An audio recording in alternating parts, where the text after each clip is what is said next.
Here at Cosmic Mirror, this is Orion. In this space where stars and stillness intertwine, we meet again. Have you ever experienced a strange moment when nothing seems to have happened? Yet suddenly you feel low, uneasy, as if a heavy fog has wrapped itself around your mind. Or after spending time with someone, you find yourself exhausted, weighed down, as if something invisible has been pulled from you. This is not your fault. And no, you're not imagining things.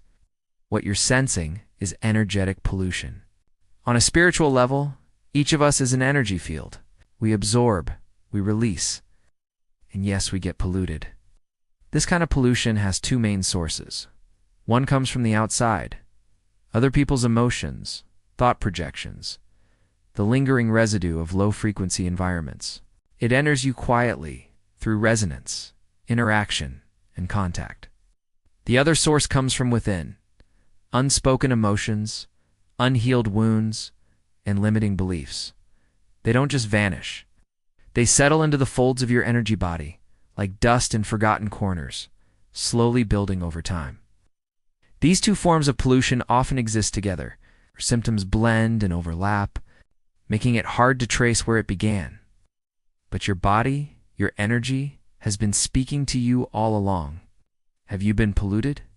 7 subtle signs of energetic contamination. You feel low for no reason, as if a heavy fog is pressing down on you. Everything feels dull and lifeless. Your body feels heavy. Your chest is tight. Your mind feels cloudy, like something is blocked inside you. During meditation, thoughts rush in. Restlessness builds. It's like there's a voice inside your head that won't stop. After talking with certain people, you feel drained, like your energy has been siphoned off. Your dreams become chaotic, filled with fear, confusion, or the sense of being chased. You wake up more tired than when you fell asleep. Certain spaces make you uneasy. Even when nothing seems wrong, your body just wants to leave. You can't sleep. Your heart races. You feel anxious, hyper-alert, as if something unseen is pressing in on you. These signals, some arise from unprocessed energies within you. Others from resonance with external fields you didn't even realize you entered. They don't speak in words, but you can feel them. That's the beginning of awareness. Not every emotion you feel is truly yours. Not every wave of exhaustion comes from your own life. Sometimes it's just been too long since you last cleared your energy field. But remember, this isn't weakness. It's sensitivity. And sensitivity is the first step to deep listening. All healing begins with awareness.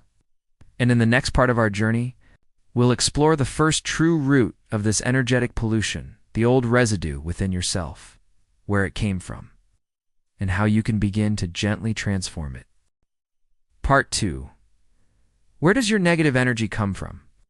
Cleansing yourself isn't only about removing outside interference. It's also more importantly about returning inward, to see what's been quietly resting within your own field of energy. Each of us is like a crystal that remembers. Every emotion we've suppressed, every wound that was never truly seen, every thought of self-rejection, they leave a mark, carved silently into the layers of our energy. This kind of inner pollution doesn't always come from the present moment. Often, it's the residue of our past, unreleased, unprocessed, left to settle, and over time, it accumulates. It forms a low-frequency magnetic field that can leave us feeling tired, disconnected, and full of self-doubt.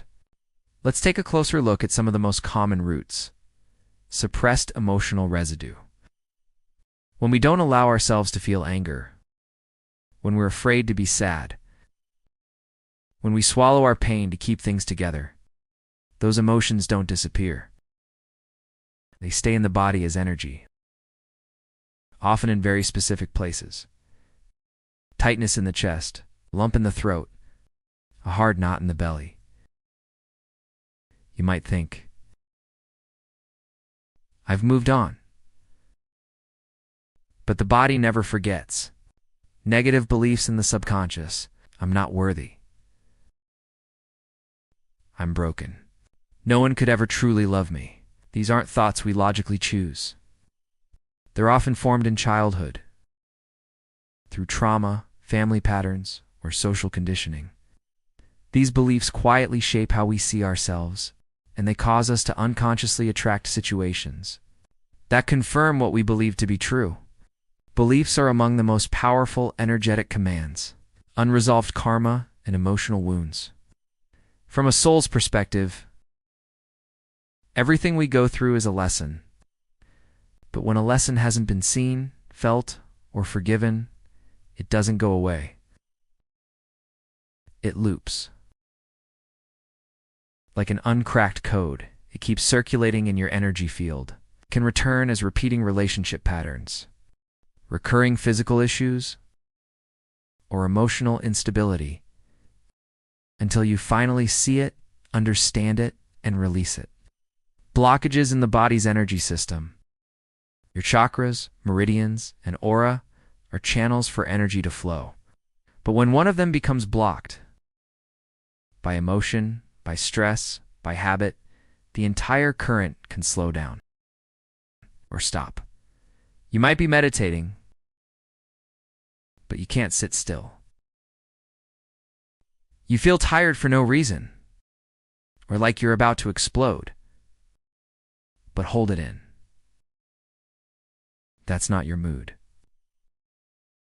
That's your energy asking for help. Purification reactions during spiritual growth. Strangely, sometimes feeling worse is a sign of progress. As your frequency rises and your awareness deepens, old, stuck energy begins to surface. Energy that could only live in your lower states. And so, it erupts. Through confusion, emotional outbursts, even spiritual fatigue. But this isn't regression. It's release, like a bubble rising from the deep. The pressure must come to the surface before it can pop. Emotional energy must be felt before it can truly be set free. We each carry our own energetic backlog. But hear this. Cleansing is not a rejection of the past. It's a return to who you are in the present.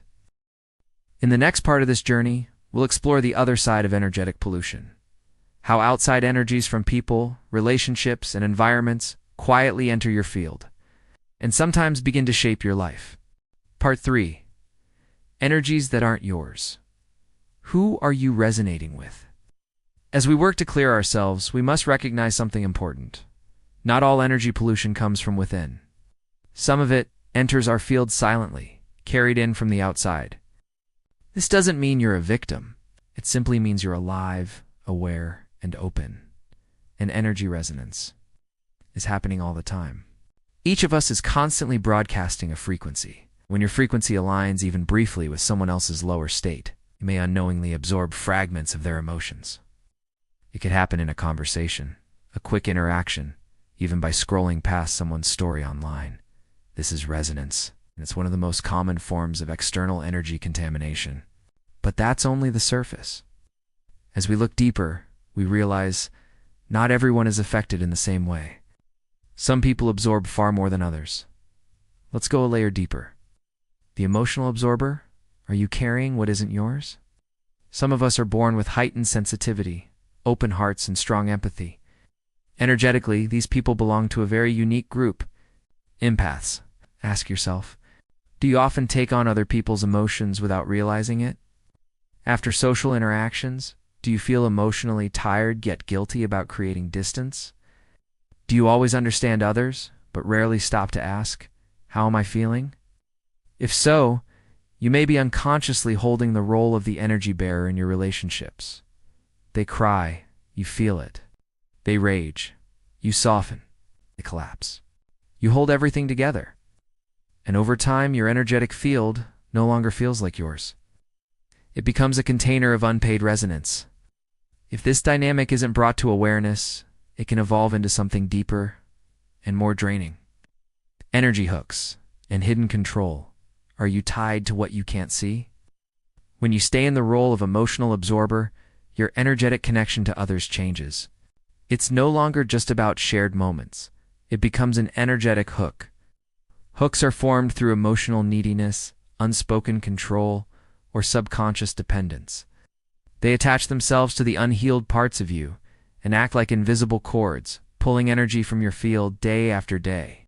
You might notice you've cut ties, but still dream of that person. Just thinking of them triggers sudden anxiety or anger. Your body feels off, but nothing on the surface explains why. This isn't random. These are energetic attachments that haven't been released. But there's more beneath that. You might be playing someone else's script, the hidden drama of spiritual relationships. Have you ever found yourself trapped in the same painful dynamics again and again, no matter how much you try to love, give, or fix? This might not be because you failed.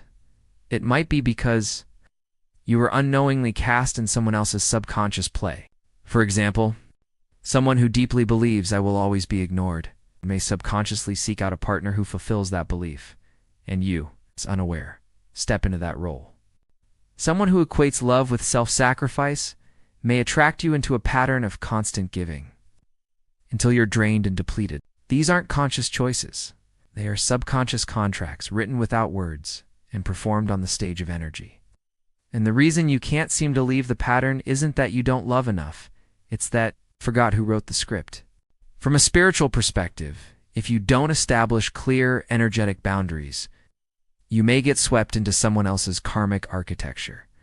You'll find yourself acting out roles that were never meant to be yours. That's why the first step to clearing external energies is to realize, this isn't my story, and to have the courage to say, this isn't my responsibility to carry. Part 4. Energy Cleansing Methods. From daily practice to deep ritual. Dear fellow traveler, in the world of spiritual practice, we often say, your frequency shapes your reality. Cleansing is how we return our frequency to its natural state of purity and flow. You don't need to wait for a crisis to begin. Cleansing isn't a repair. It's part of your daily energetic hygiene. Just like we bathe our bodies or tidy our homes, our energy, emotions, and thoughts need regular clearing and release. So today, I'll guide you through 2 levels of practice. One for daily, accessible energy cleansing, and one for those with a deeper, energetic foundation. No matter where you are on this path, know this. Even the simplest practice can help you feel lighter, brighter, and clearer, bit by bit. Everyday cleansing, like a spiritual shower. These methods don't require formal training or belief. Just a little attention, a few minutes, and a willingness to reconnect with yourself. Cleansing through breath. Sit down quietly, close your eyes, let your attention rest on your breath. With each inhale, imagine light entering your body. With each exhale, see gray energy leaving your body like smoke. Even 1 minute of this can reset your energy and soften inner tension. Water plus salt ritual. Water is one of the oldest carriers of energy. Add a handful of sea salt or pink Himalayan salt to your bath or shower. As you wash, repeat in your mind, I release all energy that does not belong to me. Let the water carry it away. Fire element meditation. Light a candle. Gaze softly into the flame. Imagine the fire burning away stagnant emotions, energetic residue from others, or heaviness within. Fire both illuminates and transforms. White light or golden light enclosure. Close your eyes and visualize yourself surrounded by white or golden light, like a soft protective shell of pure energy. This light clears away heaviness and forms a boundary to help you stay centered and clear. Reconnecting with nature, walk among trees, touch the bark. Stand barefoot on the earth. Let the ground absorb what no longer serves you. If your heart feels restless, try resting your back against a tree and silently say, I return this extra energy to the earth. None of these require belief. They simply invite you to come back to your body, to your breath, to your center. Deeper cleansing for advanced energy work. If you already have experience sensing energy, these more advanced techniques may support deeper release. Chakra scanning and light clearing. In meditation, move your awareness from the root chakra up through the crown. Pause at each one. If a chakra feels blocked, dark, or tight, gently visualize light entering and clearing that area until you sense openness and warmth. Energetic space clearing. Your room, your workspace, they carry emotional residue too. Use smoke, sound, or even a saltwater mist. Set a clear intention. I cleanse this space. Restore it to peace. Sound frequency healing. Listen to healing tones like 528 Hz for heart healing, or 432 Hz for balance. You can also work with sound bowls or tuning forks. Let vibration ripple through your field. Sometimes you don't need words, just frequency. Energetic cord-cutting ritual. For relationships or connections that have run their course, create a small ritual. Write a letter you don't send. Visualize the energy cord. Cut it with intention. Or burn a symbolic photo in a safe, sacred space. Say to yourself, I release you. I am free. These are not just methods. They are portals, ways to reconnect with your energy and reclaim your sovereignty. Part 5. How to create an energetic shield. Boundaries as a form of love. Cleansing helps you loosen, release, and let go. But protection, it's what allows you to settle, integrate, and choose direction. Just like we close the windows and restore our space after a storm, energetic shielding helps you restore sacred order within. It's not about shutting out the world. It's about choosing what enters. It's not rejection, sovereignty. So, what is this shield actually protecting you from? Many people ask. Am I just too sensitive? Why am I always affected by everything around me? But the truth is, you are not too sensitive. You've simply been living without clear boundaries. In daily life, your energetic shield is here too. Block emotional waves, mental projections, and low-frequency fields from others. Reduce unconscious resonance so you can clearly feel what is truly yours. Prevent your own low states from attracting more external chaos, making your cleansing more effective. But then you might wonder, what about my own stuff? The anger, the shame, the anxiety, the sadness I haven't healed? Can a shield block all that? Orion's answer is simple. It's not meant to block it. It's meant to help you face it. A shield doesn't block your shadow. It holds you steady through it. Your inner emotions, your beliefs, your stored energy. They are not your enemy. They are unfinished stories along your journey. You don't need protection against yourself. You need a stable, luminous container. That lets you face your shadow without being overwhelmed by it. That's the deeper meaning of your shield. Not to resist emotion, but to support you while moving through it. Think of it as a soft, glowing shell around you, keeping you still, even in the storm, keeping you whole, even in transformation. How to set your energetic shield. Here are a few simple yet powerful methods. Feel free to use whichever feels natural to you. White or golden light visualization. Close your eyes. Visualize a beam of golden white light descending from above, surrounding your entire body in a radiant shell. You might say silently, I allow the frequency of light to encircle me, forming a boundary of compassion and clarity. Any energy not aligned with my essence, I now release. Breath plus intention boundary practice. With every inhale, feel yourself expand. With every exhale, establish a boundary, such as, I now close my energy field to all external interference. Wearing protective objects, black tourmaline, amethyst, clear quartz, or a piece you simply resonate with. It's not the stone, it's your intention that empowers it.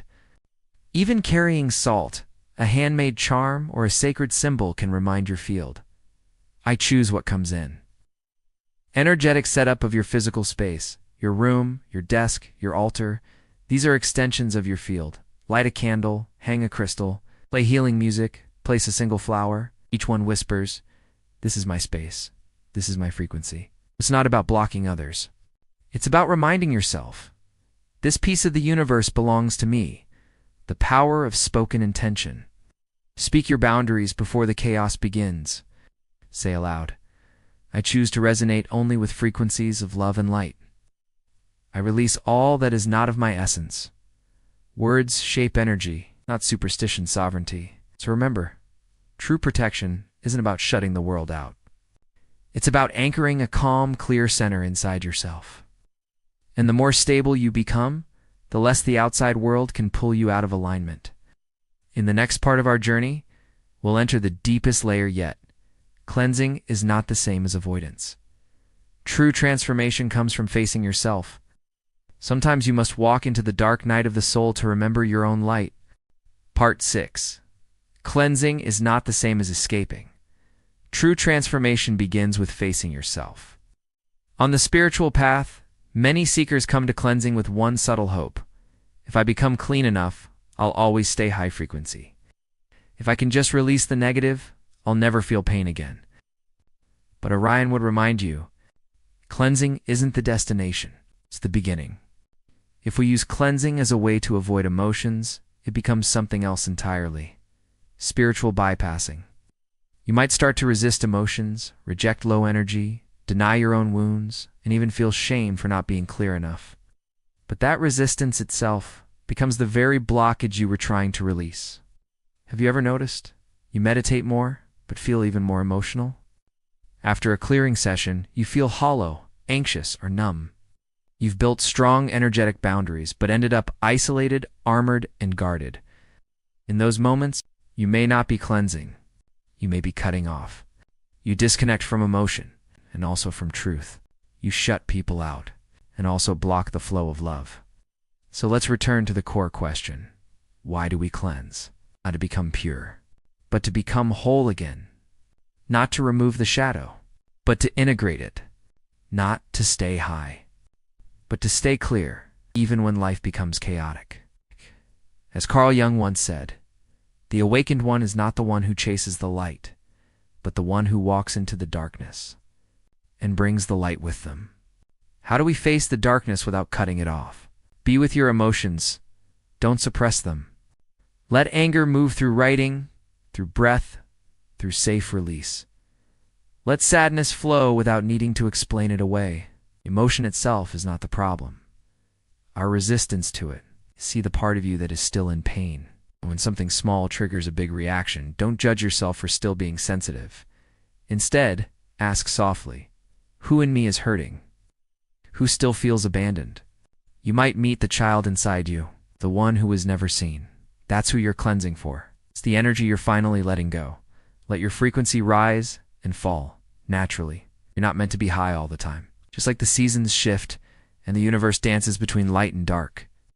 True maturity is being able to fall without losing trust in yourself. The real purpose of cleansing is not to become perfect, spotless, or polished. It's to become real, tender, and rooted in your own sovereignty. It's the power to say, in any energetic state, I see you, and I will not abandon you. So please remember, the goal of this path is not to transcend your humanity, but to illuminate it. When you stop running from emotion, you return to clarity. You stop fearing the low. You gain the power to rise from it. Part 7. The true purpose of cleansing. Reclaiming yourself. Now that we've come this far, you understand. Cleansing is not about avoiding negativity. It's about preserving your stillness amid the noise of the world. We don't seek to become flawless light beings, nor do we need a life that's always high vibe. True cleansing is about restoration. Restoration of the unfiltered, untwisted you. Restoration of your energetic sovereignty. Restoration of your original connection with the universe. Spirituality isn't about escaping the world. It's about walking through it with light, remaining soft in anxiety, clear in anger, loving in fear. That is the real strength of spirit. We've all been polluted, shaken, and weighed down by emotion. That doesn't mean we're broken or not spiritual, or that we failed to clear ourselves. It just means the journey is real, like wind and rain along the road. All you need to do is wipe your eyes, stand up again, and say, from the heart, I'm back, and I'm still me. Dear traveler, you don't need to become the light. You already are the light. You've just gathered some dust along the way. Cleansing is simply how we gently brush that dust away. You can do this daily or once a week. You can use white light meditations, salt baths, or silent walks among trees. The method doesn't matter. What matters is that you remember to turn inward, to tend your field, to honor that in this whole universe, there is one you, and you are worth protecting. May you walk forward, clear but not cold, gentle but with firm boundaries. Let frequency be not something you perform, but something you are. True spiritual cleansing doesn't lead you to a more perfect version of yourself. It simply brings you back to the real you. We don't walk this path alone. I'm Orion, and I'll meet you next time.